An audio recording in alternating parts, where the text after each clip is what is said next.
네, 지금부터 광산시민연대 2023년도 4월 원래 강좌를 시작하도록 하겠습니다. 오늘은 공직 생활을 40년간 해오신 우리 이승우 공동대표님을 모시고 과연 우리 사회에서 정의와 공정은 무엇인지에 대해서 경험담도 듣고 또 우리 사회가 나아갈 방향에 대해서 고견을 듣는 자리를 마련했습니다. 우리 이승우 공동대표님은 전 광주광역시 서구청의 도시개발 과장을 역임하셨고 또 총무과장, 회계과장, 문화관광체육과장 주요 요직을 역임하시고 또 서구의 금호 1동장, 농성 2동장을 보내시면서 공직 생활을 통해서 우리 사회의 정의에 대해서 여러 고민들을 하셨을 거라고 생각이 듭니다. 자, 그러면 박수로 이승우 공동대표님의 원래 강좌 강연을 듣도록 하겠습니다.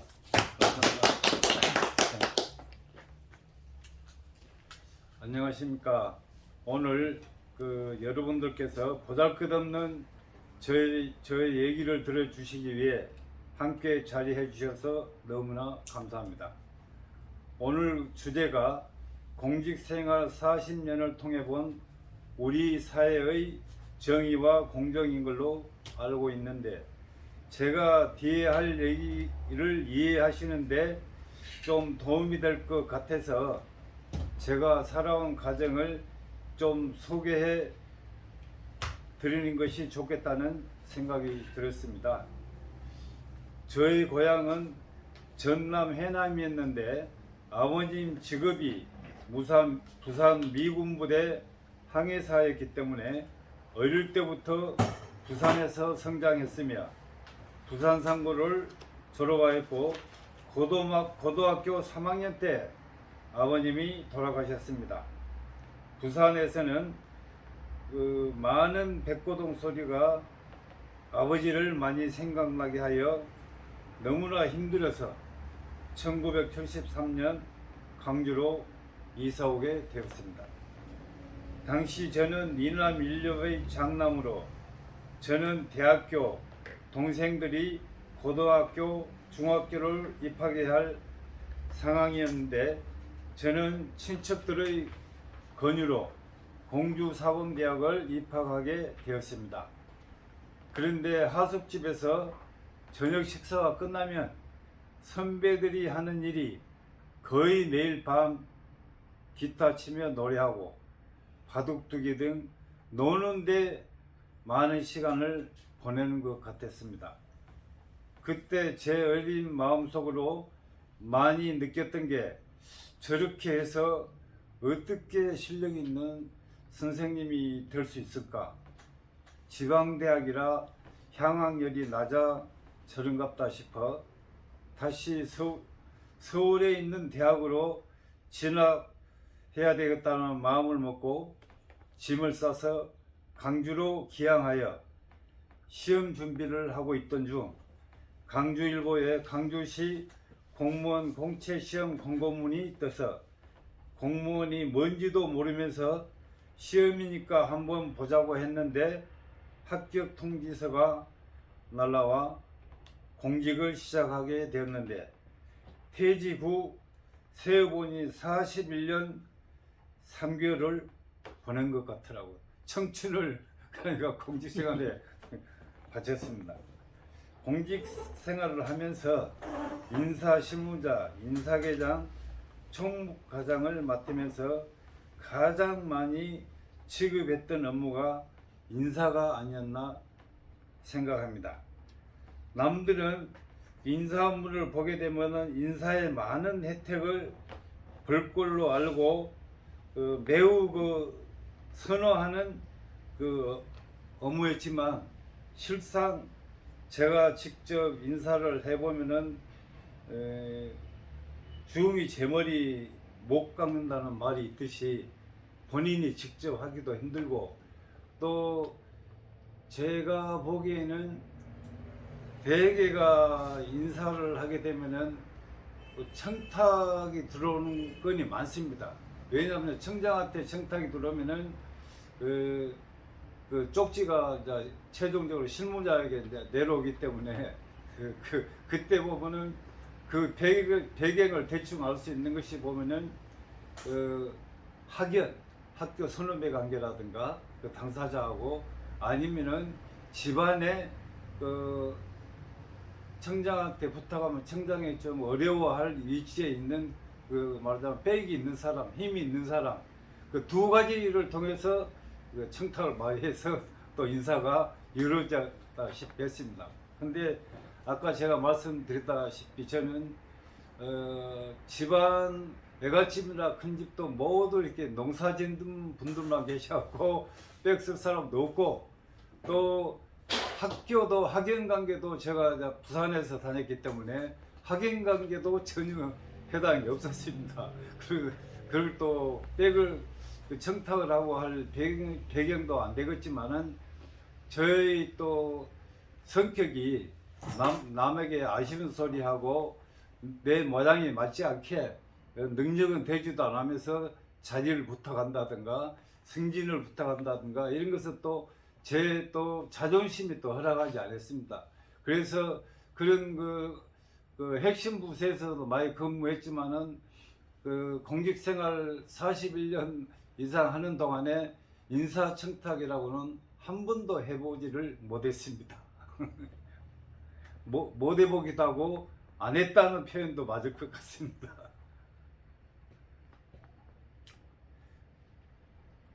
그 대학교를 입학했는데 전영민은 맨날 이렇게 노는데 시간만 많이 보내고 해서 그 제가 이렇게 오게 됐는데 지금도 그 사대를 졸업하고 교사가 안 된 것을 저는 후회하지 않습니다.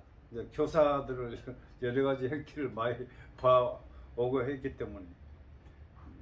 그리고 그 시절에 제가 그 인사물을 많이 취급하고 하면서 가장 그때만 해도 어두운 시절이라 긍정적으로 이제 유혹받기 쉬운 업무였습니다, 인사가.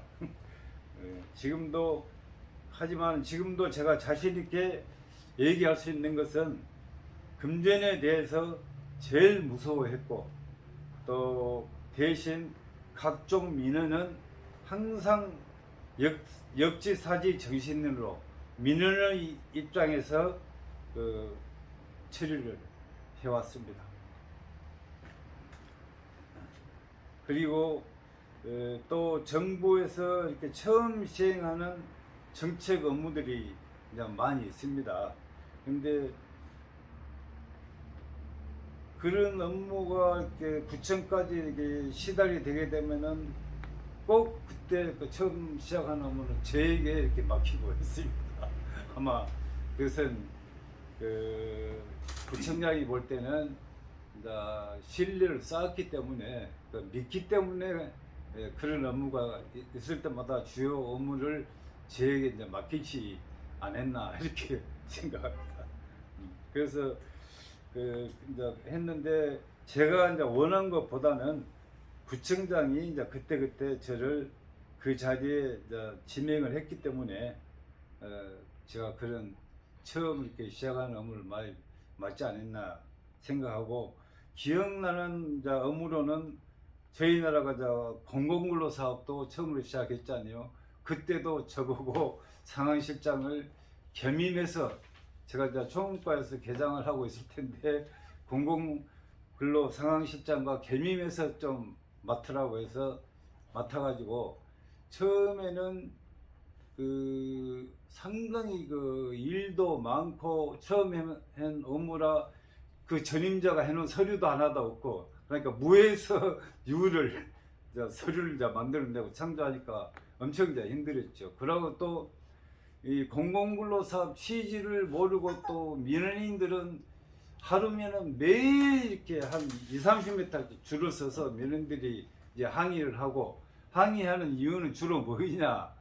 왜 바로 옆집은 자동차도 있고 하는데 공공근로 거기가 이렇게 선발이 됐는데 나는 자동차도 없고 이렇게 더 어려운데 이렇게 공공근로 이렇게 선발이 안 됐냐? 그런 민원들이 줄을 이루는데 그래서 그 당시에는 그 업무를 할 때는 뭐 토요일, 일요일 뭐 휴가 같은 것은 생각도 못 하다시피 민원인한테 보대끼고 또 일도 많고 이제 그랬습니다. 이제 그러더라도 그 제가 그 상황실장 하면서 그 민원인은 제가 전적으로 100% 처리할 테니까 직원들은 제가 일만 하라고 그랬습니다. 그래서 제가 어떻게 보면은 더 이제 힘들다고 이제 볼 수 있지만은 저는 그렇게 하는 것이 당연한 거이다 이렇게 생각했습니다. 그리고 또 자원봉사 센터 이제 설치를 서구에서 제일 먼저 했습니다. 근데 지금은 이제 5개 구청, 시청도 있었지만은 그 당시에는 없었기 때문에 요것도 이제 근데 국가에서 자원봉사 센터를 개설을 하면은 전액 국비로 지원해 주겠다. 그때 그 보조금을 한 7천만 원 정도 되는 걸로 기억하는데 그래서 서구가 제일 먼저 이렇게 앞장서서 우리가 선진국으로 가기 때문에 어차피 그 자원봉사는 그 센터는 다 만들어야 될 거다. 그럴 바에는 구청 돈을 하나도 들이지 말고 기왕이면은 국가가 돈을 준다고 할 때 먼저 시작하자 해서 자원봉사 센터도 서구가 이제 제일 먼저 하게 되고 또 그 다음에 옛날에는 지금은 이제 주민자치센터, 행복센터라고 부르지만은 옛날에는 동사무소였습니다. 근데 그 동사무소를 주민센터로 이렇게 기능 전환을 할 때 그때도 이 전국적으로 이렇게 그 주민자치센터를 동시에 시행한 것이 아니라 전국에 13개 시범기관을 정했습니다. 왜냐하면 이것도 국가에서는 처음 해보는 업무라 시범기관을 먼저 한번 해보고 그 다음에 그 전국적으로 이렇게 전파하도록 하자 해서 그 시범기관이 전국적으로 13개 자치단체였습니다. 근데 13개 자치단체인데 전라남북도 광주에서는 유일하게 서구가 또 앞장섰습니다. 그때 그 앞장서게 된 배경은 자치센터 그 사업도 시범기관을 하게 되면은 국비로 전역을 다 지원하겠다, 보조해 주겠다. 그래서 그럼 요것도 독일하고 일본에서 시행하고 있는 것을 우리가 지금 벤치마킹 하는 사업인데 우리나라도 어차피 전국적으로 다 해야 될 거다 해서 할 바에는 좀 먼저 하더라도 국비로 지원받아서 이 사업을 시작하자 해서 그때 당시 2000년도 초에 한 11억 5천 전액 그 국비를 지원받아서 동사무소 이렇게 프로그램을 위한 그 시설 같은 걸 다 고치고 이렇게 신설하고 그랬던 것 같습니다. 이제 그 과정에서 한 번도 이제 해보지 않았던 업무라 추진 과정에서 이제 힘든 점도 이제 많이 있었으나 끝내고 나서 여러 자치단체에서 공무원들, 의원들이 견학 올 때는 자부심과 큰 보람을 느끼기도 했습니다. 그리고 또한 그 각 자치단체에서 동기능 전환 업무를 어려워할 것 같아서 저희 경험으로 봐서 또 저희 추진 과정을 처음부터 끝까지 하보를 포함해서 책자를 한 500부 제작해서 전국 자치단체에 정보를 공유한다는 의미에서 참고하라고 다 이렇게 배송해 줬는데 다들 너무나 고마워했던 것 같습니다. 그러면 이제 본론으로 들어가 보겠습니다. 사실 저 개인적인 생각입니다만은 정의와 공정을 따로따로 이렇게 구분해서 얘기하기는 좀 어렵다고 봅니다. 왜냐하면 정의가 완전히 뿌리 내리기 위해서는 공정이라는 요소가 빠져서는 안 될 것이고 또한 공정이 사회 전반에 일반화되어 있다면 그게 바로 정의로운 사회가 아닐까. 그래서 정의와 공정은 거의 일맥상통하다고 봐집니다. 두 요소는 뗄래야 뗄 수 없는 밀접한 관계가 아닐까 생각합니다. 그리고 솔직히 제가 정의와 공정을 완벽하게 갖추지도 못했고 전문적인 학자도 아니면서 정의와 공정에 대해 총체적으로 깊이 있게 얘기할 수도 없고 또 해서도 안 된다고 보며 또 한다면은 아마 건방진 태도가 아닐까 생각이 되기도 했습니다. 다만 일반적으로 상식적으로 사회 구성은 모두가 알고 있는 몇 가지만 자리 잡으면 정의롭고 공정한 사회 공동체가 될 수 있겠다 싶어 그 부분만 가볍게 얘기해 보고자 합니다. 첫 번째, 상호 보편 가치를 인정하는 사회가 되었으면 합니다. 개개인이 서로 인간으로서 가져야 할 최소한의 가치를 인정해야 되지 않겠나 는 생각이 듭니다. 자본주의 국가에서 각자의 환경이나 여건 때문에 빈부격차로 인한 겉모양은 서로 다를 수 있지만 본능적인 인간으로서의 가치는 하나도 다를 바가 없기 때문입니다. 그렇지 못할 경우 상호 대립과 갈등, 부정부패, 불의 등이 싹틀 수밖에 없으며 이로 인해 결코 정의롭고 공정한 사회를 만들기 힘들 것입니다. 두 번째로는 남에게 거짓말하지 않기입니다.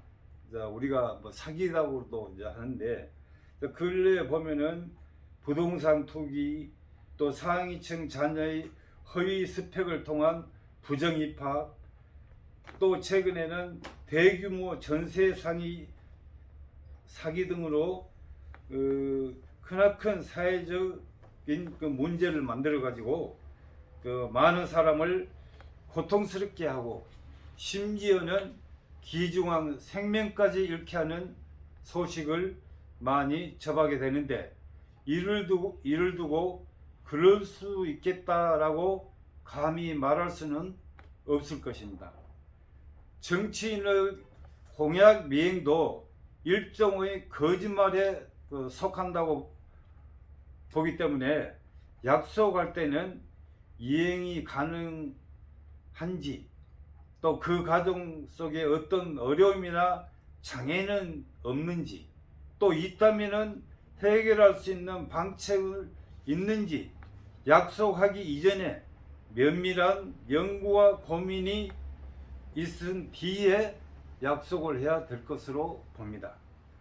그래야 거짓말하는 정치인이 안 되겠죠. 세 번째로 능력자의 겸손한 자세입니다. 모두가 다 그런 것은 아니지만 일부 능력자들이 본인 능력에 대해 너무 과신하고 불공정한 언행을 종종 접할 수 있는데 이는 모든 사회 구성원들에게 많은 충격을 주면서 갈등을 초래할 수 있기 때문입니다.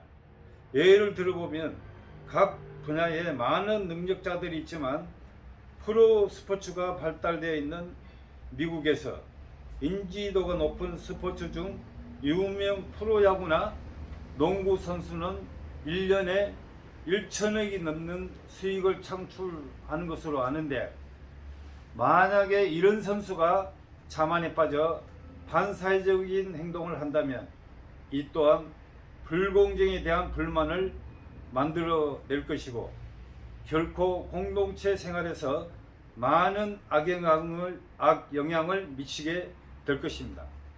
이와 관련 현대사회에서 자리 잡고 있는 능력주의에 대해 비판적인 시선도 있습니다. 과연 그 능력이 본인의 힘으로 이루어졌는지 의문을 가지는 겁니다. 선천적인 재능을 발견하고 노력하여 완성했다고 볼 수 있지만 과연 로마 시대에 태어났더라도 그런 재능으로 많은 부를 누릴 수 있을 것인가?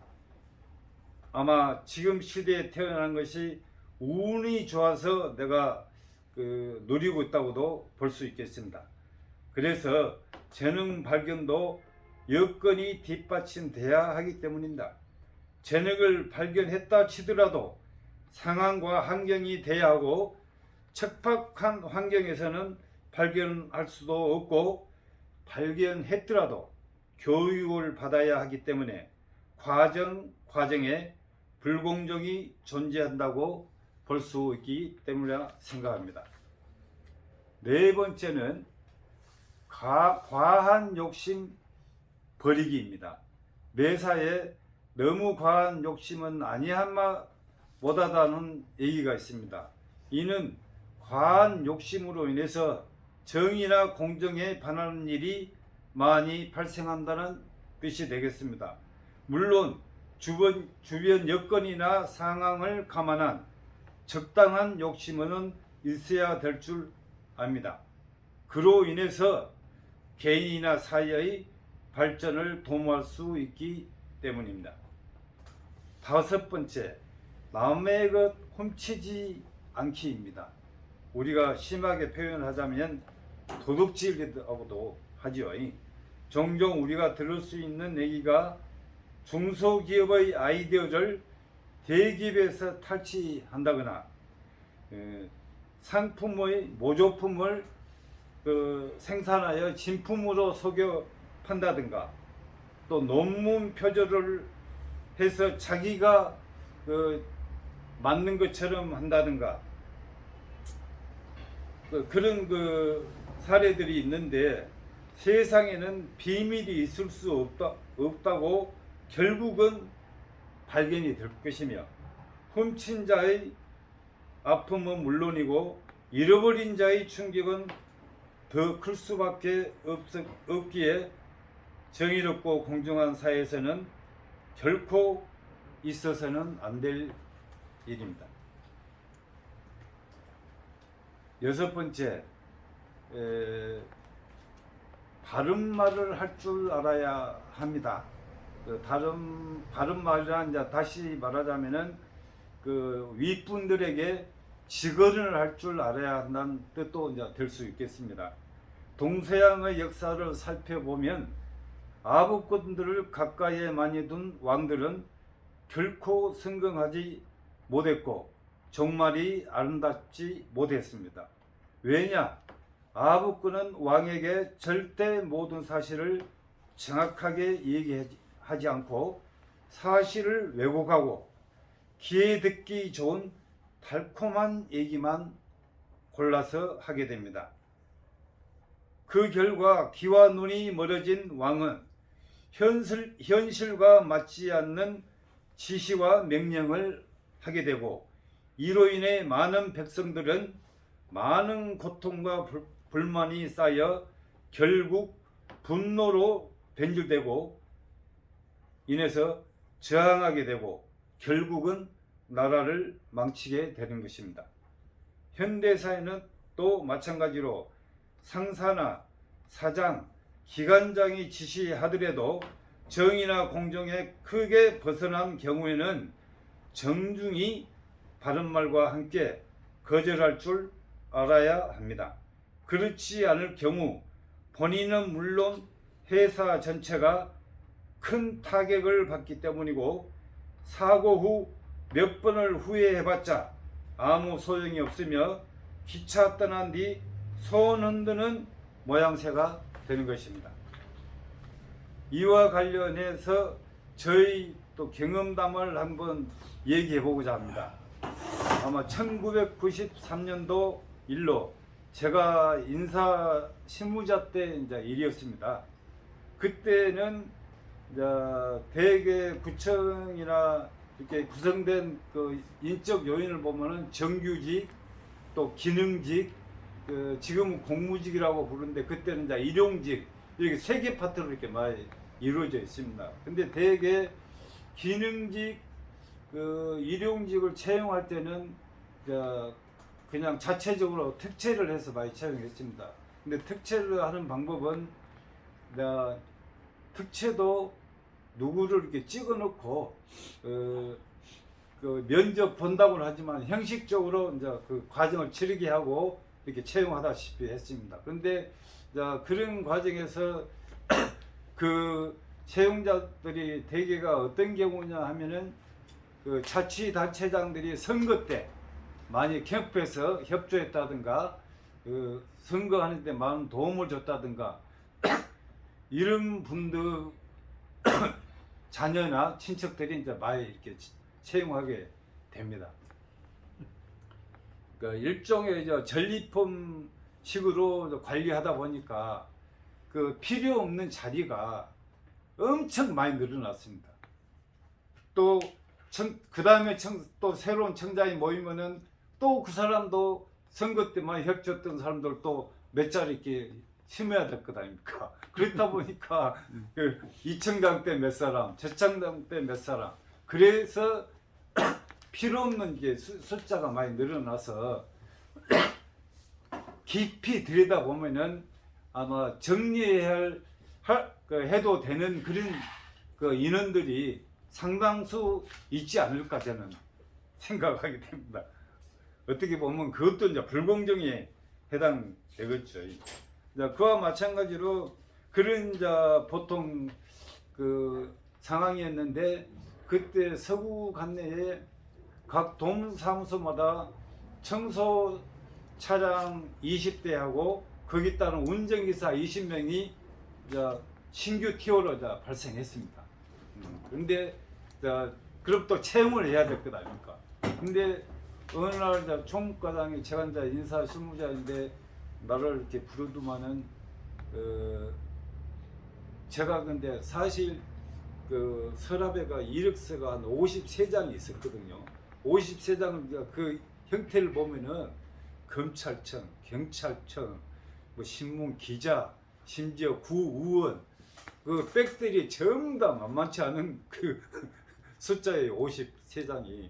근데 과장이 이렇게 어느 날 나를 부르더만은 그 청장이 원하는 사람으로 20명을 이렇게 선별해서 이렇게 채용해보라고 그러더라고요. 그래서 저는 깜짝 놀랐어요. 근데 왜냐면 안 그래도 운전기사 사건으로 최근에 그 당시로 봐서 최근에 북구청 인사담당이 검찰청 그것도 한 명인가 뭐 2명 채용하면서 검찰청 불려다니고 그런다는 소식을 내가 들었거든요. 근데 제가 생각하기에는 20명을 그런 식으로 하게 되면은 기준이 뭐냐고 또 따지면은 뭐 면접 시험 봤다면 그러면서 인정도 해주도 안 할 것이고 이렇게 하면 큰일 날 건데 해서 제가 과장님한테 정중히 제가 이제 말씀드렸어요. 과장님 북구청에서도 안 그래도 지금 운전기사 채용 관계로 지금 그 인사 담당이 지금 검찰청 불려다니고 이렇게 하는데 저희 경우는 거기하고 또 틀립니다.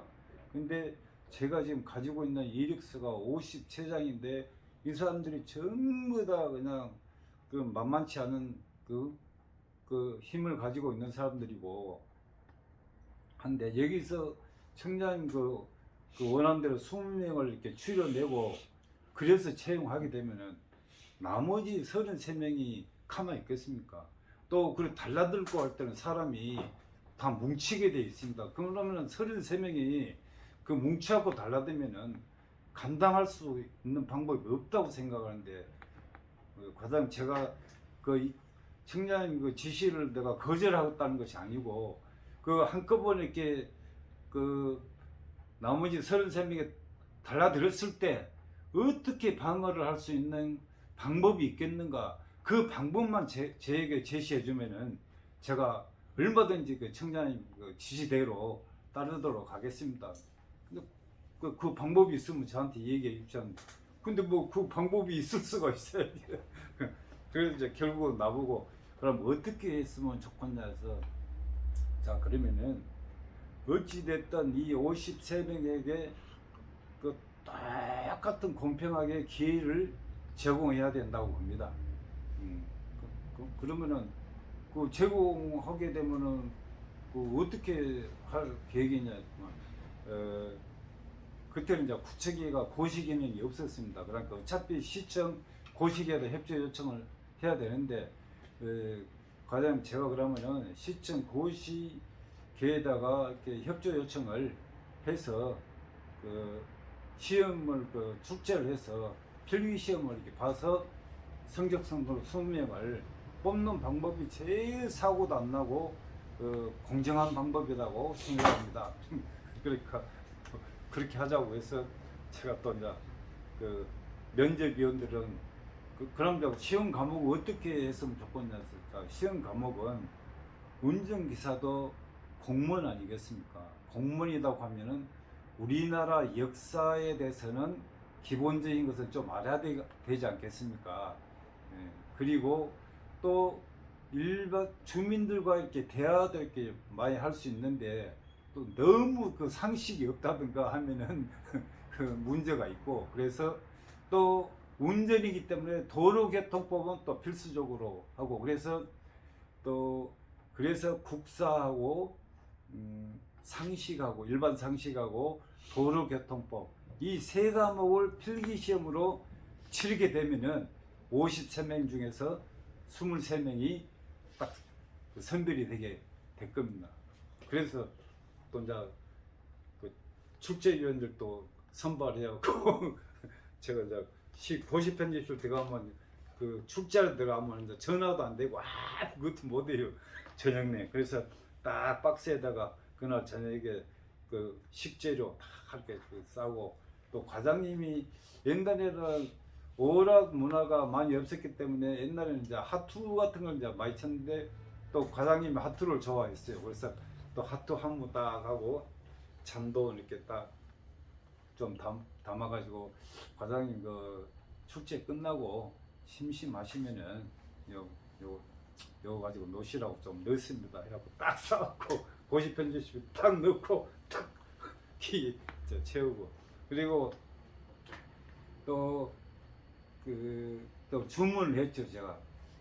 제가 이제 부탁하고 싶은 것은 축제하는데 그 문제지 이렇게 쭉쭉 뽑아가지고 그 아주 중학교 정도만 나와도 풀 수 있겠다는 그 기본적인 문제만 좀 이렇게 선별해서 이렇게 축제를 해줬으면 좋겠습니다. 왜냐, 어려운 문제 이렇게 뽑아가지고 그 기본 미달 되는 사람이 많이 나와서 20명이 안 나오면 이제 또 애로가 있으니까 제일 쉬운 문제로만 뽑아서 축제하십시오. 그래도 20명이 추려질 겁니다. 그래갖고 축제를 해가지고 그 다음날 이제 그 수험생들 이력서 53명 전부 다 구청 그 구내식당 지하실로 집합해라. 여러분들 이력서 낸 사람들인데 그 시험을 이제 보겠다 해서 다 이제 오게 했어요. 그리고 또 아침에 가서 고시 편집실은 또 경찰 입회하에 이제 문 끄르고, 또 문제지 수송도 경찰 입회하에 수송하고, 또 이제 수험생들 다 앉아 있는 데서 그 과정을 문제지 수송 과정부터 축제부터 이렇게 다 설명해주고, 이제 여기서 경찰 입회하에서 문제지를 개봉하겠습니다 하고 쫙 이렇게 뜯어가지고 시험 쫙 해서 이렇게 시험을 이렇게 보게 했죠. 보게 했는데 또 이것을 채점을 날을 세서 또 결과를 발표하게 되면 채점 과정을 가지고 또 시비를 걸 수 있겠다 싶어서 이것은 오늘 바로 이렇게 현장에서 발표를 해버려야 되겠다 해서 화장실 갔다 오라고 오늘 이 자리에서 바로 이렇게 합격자 20명을 발표하겠다. 그러고 답안지는 요 앞에가 다 나와져 있으니까 자기가 이상하다 싶은 사람은 자기 답안지를 확인해도 된다. 그러고 채점을 안철고 한 다음에 20명을 쫙 출판해서 순서대로 이제 써버렸죠. 성적순으로 딱 해갖고 자 여기까지 합격입니다. 그리고 여러분들 뭐 이렇게 선발한 데 대해서 불평은 없죠. 그러니까 좀 더 그렇게 했는데도 불평이 있을 수 없겠죠. 그래갖고 이제 끝내고 나서 그렇게 조용할 줄 알았는데 그래도 그 구의원이나 한 두세 사람이 다 쫓아온 사람이 있더라고요. 내 거 안 해주려고 이렇게 시험을 봐버렸다고. 황당하기도. 그래서 이제 사실 그 전에는 운전기사들이 요 시험을 시행하기 전에는 학력들을 보면 대개가 국조, 뭐 중퇴, 거의 막 그런 형태였어요. 학력이 그 전에 이제 이렇게 개별적으로 면접에서 들어오고 한 기사들. 근데 이렇게 국사에다가 일반 사실 이렇게 시험을 봐버리니까 최하가 학력이 고졸 이상, 또 대졸도 나와버리고, 그러니까 그 학력 수준이 엄청 이제 높아가버리죠. 그래서 이제 그 기사들 말은 자기들끼리 하는 얘기가 우리는 공채 출시이다 그래. 뭐 그렇게 시험을 봤지만 그것도 특채지. 그런 이제 경우가 이제 있었습니다. 그리고 이제 또 한 얘기를 하자면은 한때는 이제 운전기사들 4명이 또 구조조정을 하게 돼 있어요. 통계상으로. 그래서 그런데 또 총무과장은 그 청장 그 조카가 그 청장 부속실에 일용직으로 있었거든요. 근데 기사는 4명이 오바돼 갖고 있으니까 또 잘라내야 되고. 근데 사무보조는 또 그 4명이 또 결혼이 있는 거예요. 그래서 제 생각은 운전기사들이 이제 40 정도 되었고 중간에 구조조정 되면 얼마나 생활이 어렵고 힘들겠냐.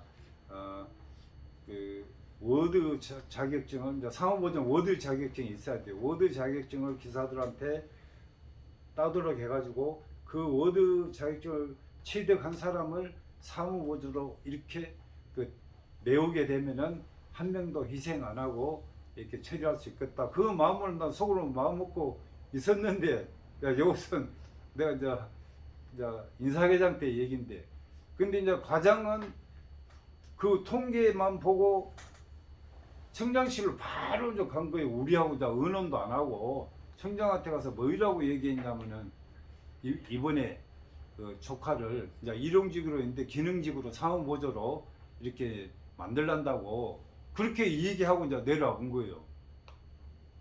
그리고 과장이 그 얘기를 하니까 내가 이제 머리가 팅 돌아보려고 해. 나는 운전기사들을 그 희생 안 시키고 이렇게 하려고 이쪽으로 이렇게 전직을 시키도록 하면 되겠다 생각하고 있는데, 느닷없이 그 청장한테 뭐 사랑받으려고 그랬는가, 가갖고 조카를 갖다 그 사무보조로 기능직을 만들란다고 얘기를 이제 해버렸다. 그래서 내가 인사실무자한테 내가 얘기를 해봤어요. 네, 그 과장님이 이렇게 보고를 해버렸다는데 자네는 그 가능하다고 보고 또 뭐 문제 없겠는가? 그러니까 계장님 저도 그것 때문에 요새 잠을 못 자고 있습니다. 그래? 알았네. 그럼 내가 어디 터질 복 잡고 내가 청장한테 직접 가서 내가 얘기를 해야 쓰겠네. 사실을 내가 토해야 되겠나. 딱 올라가서 청장실에 인사를 공손히 하고 뭔 일이요? 청장님께 죄송한 말씀을 좀 드리러 왔습니다. 뭔 얘기예요? 과장님께서 이런 그 통계만 보고 그 조카를 부속실에 있는 조카를 기능직으로 이렇게 하겠다고 했는데 그것이 저는 안 하겠다는 것이 아니고 현실적으로 좀 어려움에 부닥쳤다는 걸 보고 드리려고 합니다. 뭐예요? 지금 운전기사들이 4명을 구조조정 당하게 돼 있습니다. 근데 이제 중년 들어갖고 그 직장을 잃게 되면 그 사람들이 가정이 어떻게 되겠습니까? 가정이 그냥 파괴되다시피 안 하겠습니까? 그래서 제가 생각하는 것이 사무보조 그 4명 결혼이 있기 때문에 운전기사들에게 워드 자격증을 따도록 이렇게 독려를 해서 그 딴 사람을 사무보조로 채용하게 되면은 운전기사가 한 명도 이렇게 희생을 안 할 수 있겠습니다. 그리고 또 그것 때문에 운전기사들이 또 집단으로 청장님께 지금 면회한다는 하란다는 얘기도 있고, 그때 또 구청장이 그때 이정일 청장이었구나. 시장 이제 경선 나올 때인데, 그러고 이제 더군다나 그 청장님 제가 그 안 하겠다는 소리가 아니고 제 1호 숙제로 제가 이제 이마박에다 딱 붙여놓고 틈만 기회만 나오면 바로 그냥 1분으로 처리하겠습니다. 한 번만 이해해 주십시오.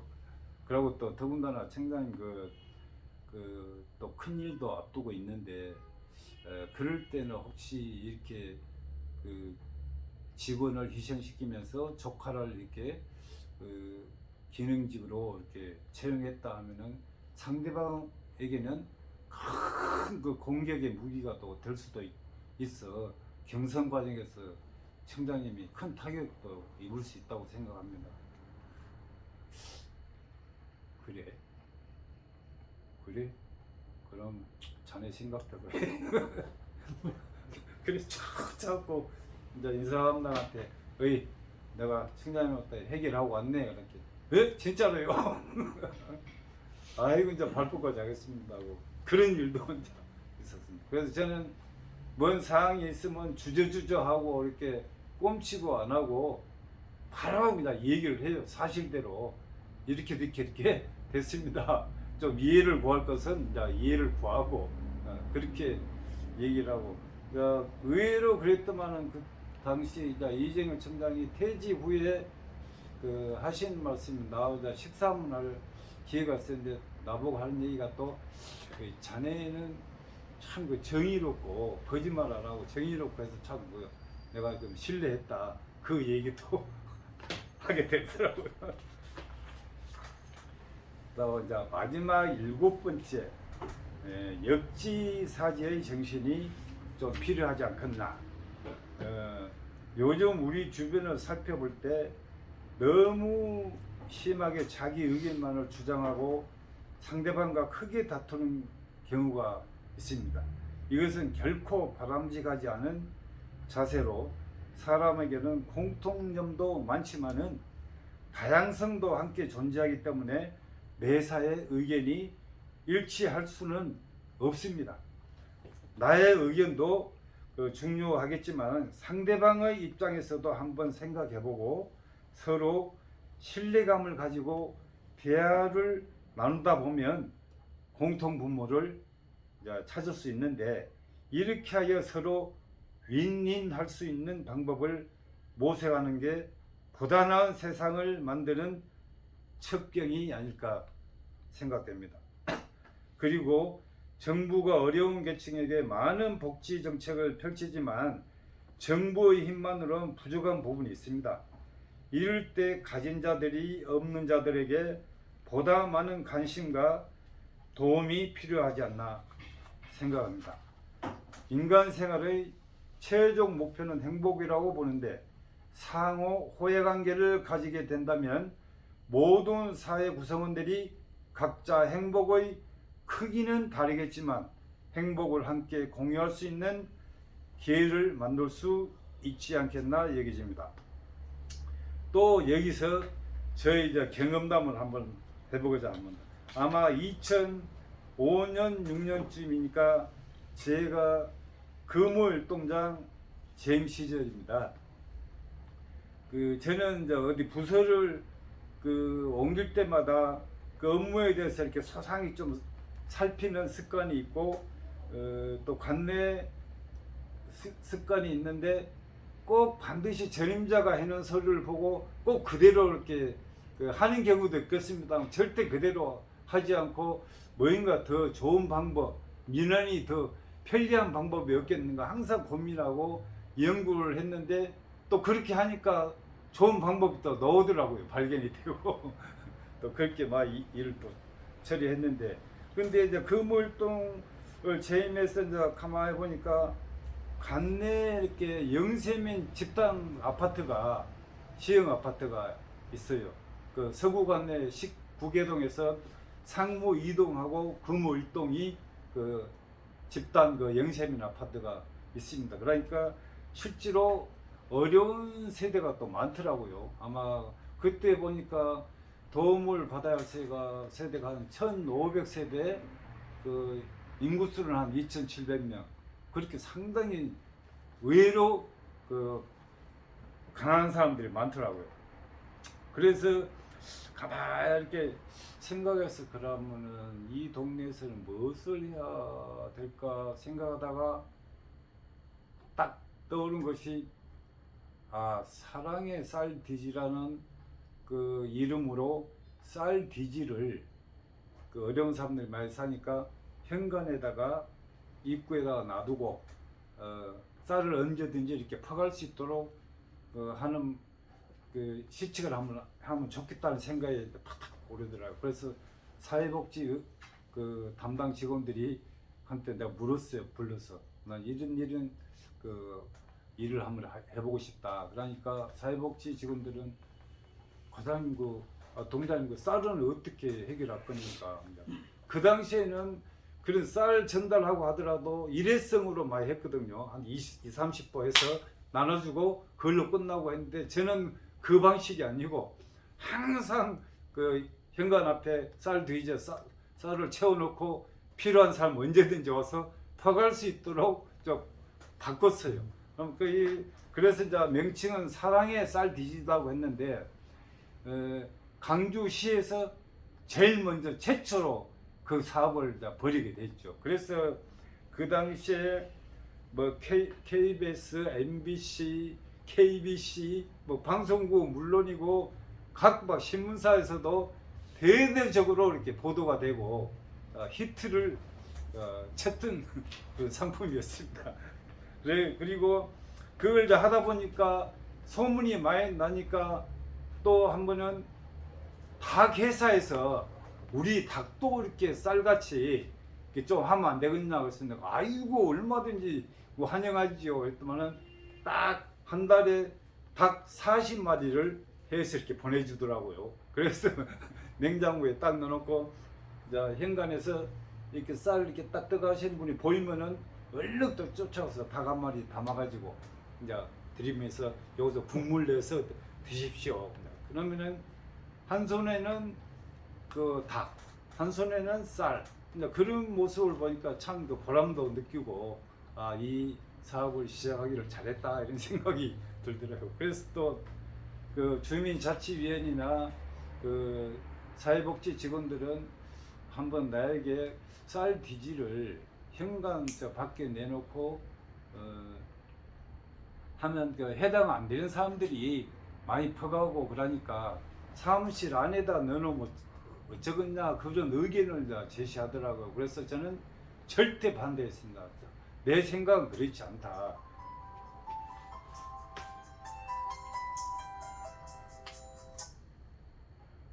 내 생각은 그렇지 않다.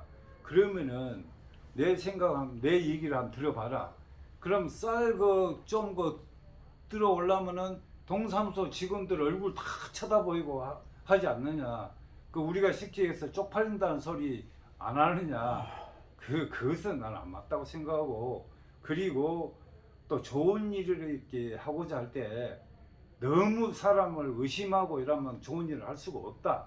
조금 설사 해당 안 된 사람이 퍽 하면 또 어쩌겠느냐 할 수 없지. 그런데 너무 그냥 많은 사람이 퍼가불고 하면 또 이제 다른 방법을 모색할지 몰라도 지금은 그렇지 않으니까 언제든지 편하게 혹시 직원들 눈치도 안 보고 편하게 퍼갈 수 있도록 현관 쪽에다가 나는 놔두는 것이 맞다고 생각한다고. 그래서 현관에 놔두고 시작했는데 그 쌀되지. 근데 또 쌀을 한꺼번에 이렇게 받아서 하면 일회성으로 끝날 수 있으니까 제가 그 사회복지 직원들한테는 쌀은 걱정하지 마라. 내가 동량을 해서 쌀은 내가 될 테니까.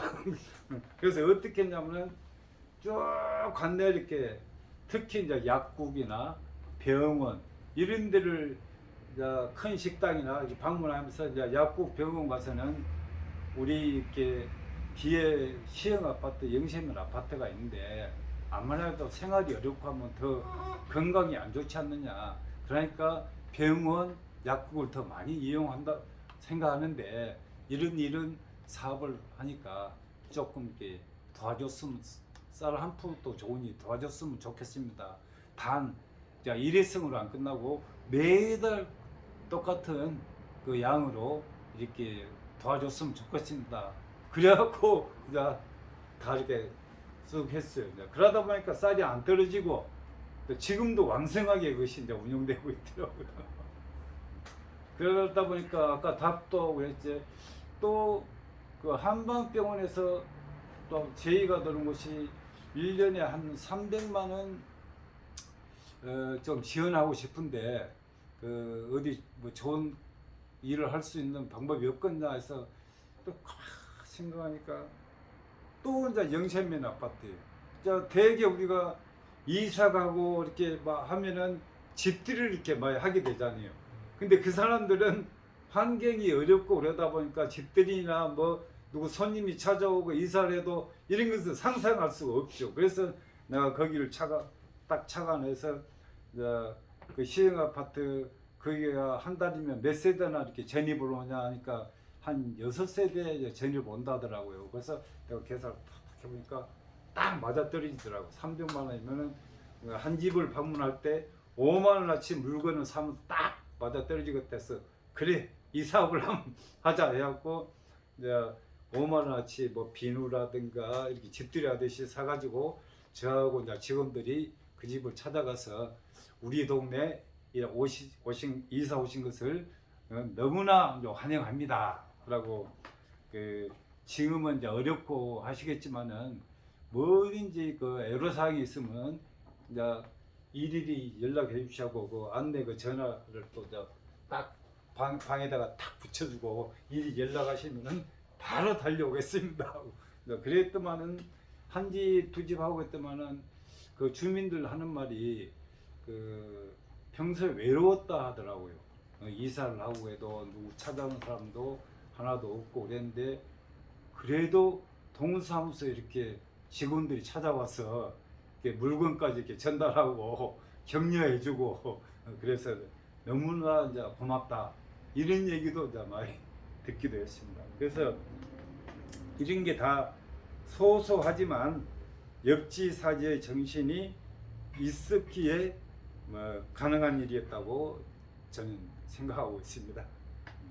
지금까지 보잘것없고 미흡한 얘기를 끝까지 경청해 주셔서 너무나 고맙고 오늘 계기로 저도 정의롭고 공정한 사회를 만드는데 일조해 보겠다는 말씀을 드리면서 제 얘기는 여기서 마무리하고자 합니다.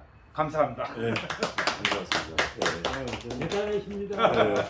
우리 저희 이승 공동대표님 공직생활하는 과정에서는 정말 좋은 아이디어와 생각으로 정말 바람직하게 또 공정하게 우리 사회를 정의롭게 만들어가기 위해서 열심히 정말 노력하셨다는 생각을 갖습니다. 다시 한번 큰 박수 부탁드립니다. 고맙습니다. 말씀 부분이